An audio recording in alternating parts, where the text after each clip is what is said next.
4, 3, 2, 1.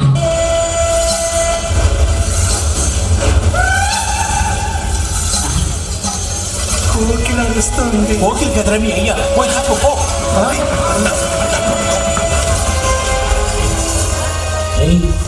ఈ టైంలో ఎవరు అడుగు చిక్కటి ఇలా కూర్చుంది?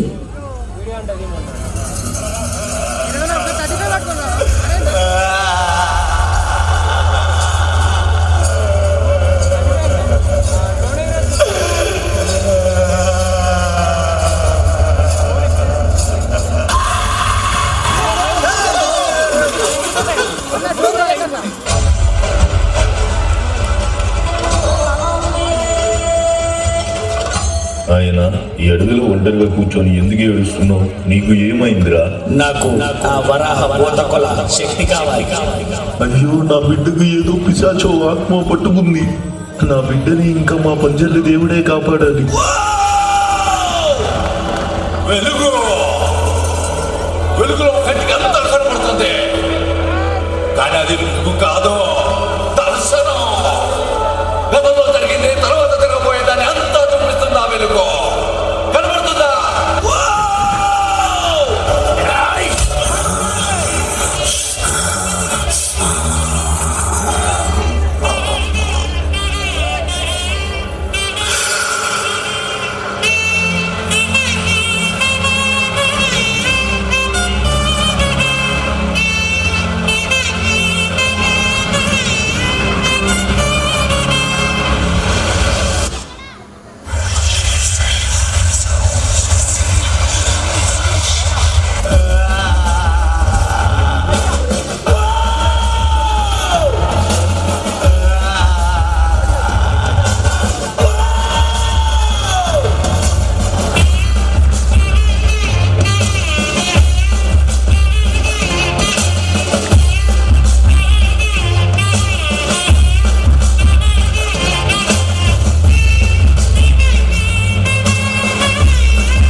మీ రాజుగా అడుగుతున్నాను, మీ దైవాన్ని నాకివ్వండి.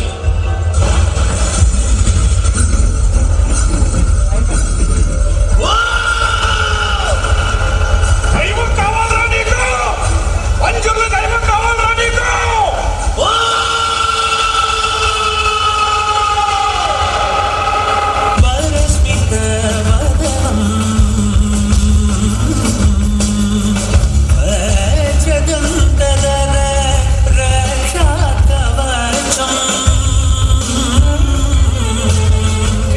అసలు ఈ వరాహ భూతకొల అంటే ఏంట్రా?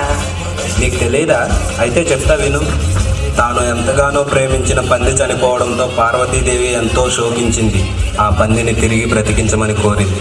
సతీ కోరికను మన్నించిన శివుడు ఆ అడవి పందికి తిరిగి ప్రాణం పోసి దానికి కొన్ని దైవశక్తులు ఇచ్చి తిరిగి కన్నడ కోస్తాకి పంపించడం జరిగింది. అప్పటి నుండి తులు ప్రజలు ఆ అడవి పందిని పంజుర్లి అనే పేరుతో కొలుస్తూ భక్తి శ్రద్ధలతో భూతకొలల ద్వారా పూజించడం జరిగింది. వరాహ భూతకొల అంటే ఇంత చరిత్ర ఉందా?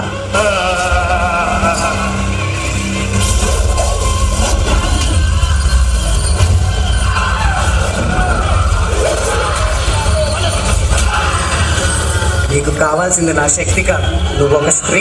అసలు నీలో ఉన్న ఆవేదన ఏంటి? చేతులు జోడించి వేడుకుంటున్నావా? అంతకంటే ముందు వాళ్ళు జమీందారుని ఒకే ఒక ప్రశ్న అడగాలి. ఆయన ఇక్కడికి రమ్మనండి. నేను అడగాల్సిన ప్రశ్న ఉంది. వదలండి, నన్ను వదలండి, వదలని చెప్తుంటే వదలండి. ఇంత జరిగాక ఏంటి, ఏం అడగాలి?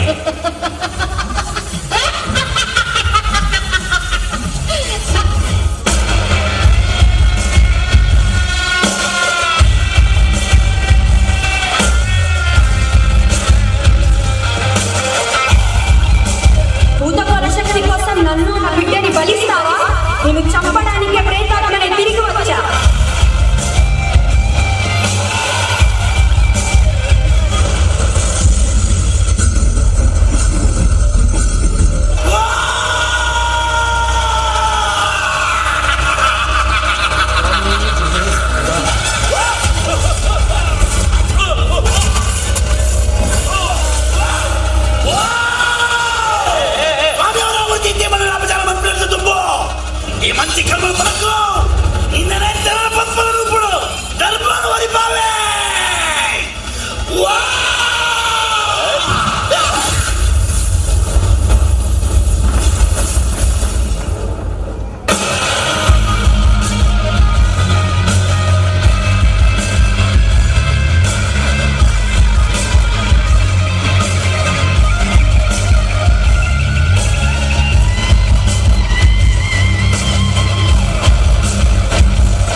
డియర్ పేరెంట్స్, అందరికీ మెమెంటోస్ ఇచ్చాం, అన్నీ చేసాం. ఈ ప్రోగ్రామ్కి వచ్చిన